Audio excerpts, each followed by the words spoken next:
Do you remember the last time an MVP won a ring in the same season? Feels like it's been a while. Well, maybe because it has. The last time an MVP won a ring in the same season was 2015 Steph Curry, nearly 1 decade ago. Is this just a coincidence or is something going on here? In fact, since the year 2000, just 5 MVPs were also champions. We got 2015 Steph Curry, 2013 LeBron, 2012 LeBron, 2003 Tim Duncan, and 2000 Shaquille O'Neal. Numerically speaking, that means during this century, 75% of MVPs did not win the title in the same season. And something must have changed at the turn of the century. For example, from the years 1980 to 1999, 10 MVPs won a title in that time frame. Basically, comparing the end of the 20th century to the start of the 21st century, the former had twice the amount of MVPs in a shorter amount of time. This current streak of 9 MVPs losing in the playoffs is the longest in NBA history, and there's an 8 MVP streak of them not even making the finals. So what gives? Why aren't MVPs racking up rings like they used to? In this video, we're breaking down the 5 key reasons. Reason 1. The MVP criteria has changed. Let's start with the obvious. MVP isn't always about being the best player on the best team anymore. Back in the day, MVP voters seemed to prioritize success. Not just individual success, but team success. If you were the star of a dominant squad, like say Larry Bird in the 80s or Magic Johnson with the Showtime Lakers, the MVP was practically yours to lose. Today, it's different. Nikola Jokic in 2021 and 2022 is a perfect example. While Jokic was undoubtedly dominant, the Nuggets finished with the 6th and 3rd seeds in those seasons. Compare that to someone like 2000 Shaquille O'Neal, whose Lakers steamrolled their way to 67 wins and a chip. This isn't to say Jokic wasn't deserving, he was, but the criteria has shifted. MVPs are no longer tied to team dominance, making it harder to translate an MVP season into a title run. Now this type of change could be a good thing. Hypothetically, let's revisit that 2017 season. Russell Westbrook won MVP that season because he made history averaging a triple-double, something we hadn't seen since Oscar Robertson. And yeah, OKC was a 6th seed, they weren't the best team. However, if we were going by that old school thought of mind, the best player on the best team was either Kevin Durant or Steph Curry. Are we going to give Steph Curry 3 in a row? Or are people going to vote for the most hated player at the time, KD, who sold out the OKC Thunder to play if you can't beat him, join him? Maybe it was a good thing Russ grabbed that trophy. KD got the chip, but no one wanted to care about it. Reason number 2, playoff chaos is the new normal. If the 2023 NBA playoffs taught us anything, it's that the postseason is officially a circus. Gone are the days when one-seeded steamrolls are the way to the finals. It can happen, take the 2024 Celtics, but it's not as common as it once was. If we look at the 2023 Milwaukee Bucks, Giannis Antetokounmpo had a great regular season, and the Bucks were the Eastern favorites, until Jimmy Butler turned into prime Michael Jordan and sent them packing in the first round. And before you say the Greek Freak only played 3 games in that series, the Bucks lost in 5. A gentleman's sweep is no excuse when you're the 1 seed losing to an 8 seed, plain and simple.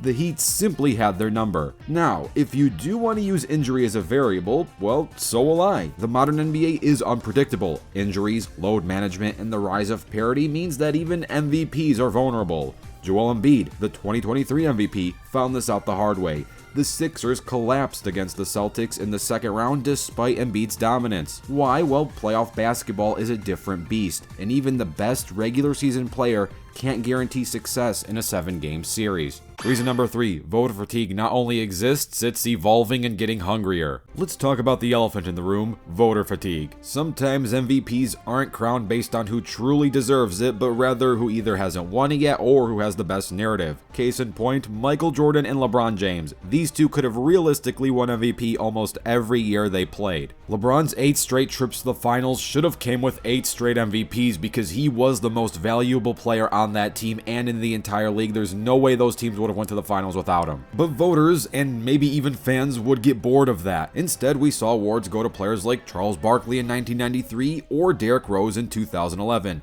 Both fantastic seasons, I don't want to take anything away from them, but if you want to be super critical about it, were they more valuable than what Jordan or LeBron brought to their teams during those same seasons? How about a more modern example? Think about 2023. Nikola Jokic could have easily won a 3rd consecutive MVP, but voters decided it was Embiid's turn. If Jokic Jokic had won, he would have been the first three-peat MVP since Larry Bird in the 80s, a level of dominance voters aren't comfortable acknowledging anymore. Ironically, Jokic then led the Nuggets to the title in that season, proving he was the real MVP all along. But hey, hindsight's 2020, right? Reason number 4, the rise of the superstar duos and trios. Hypothetically, let's say this year the MVP is going to go to the best player on the best team. At the time of this recording, the best team in the league are the 2024-25 Cleveland Cavaliers. If I were to tell you who is the best player on the Cavaliers roster for this season alone, it's easy to say Donovan Mitchell on paper because he is the most famous, he has the best all-star record, it could be him, I'm not saying it won't, but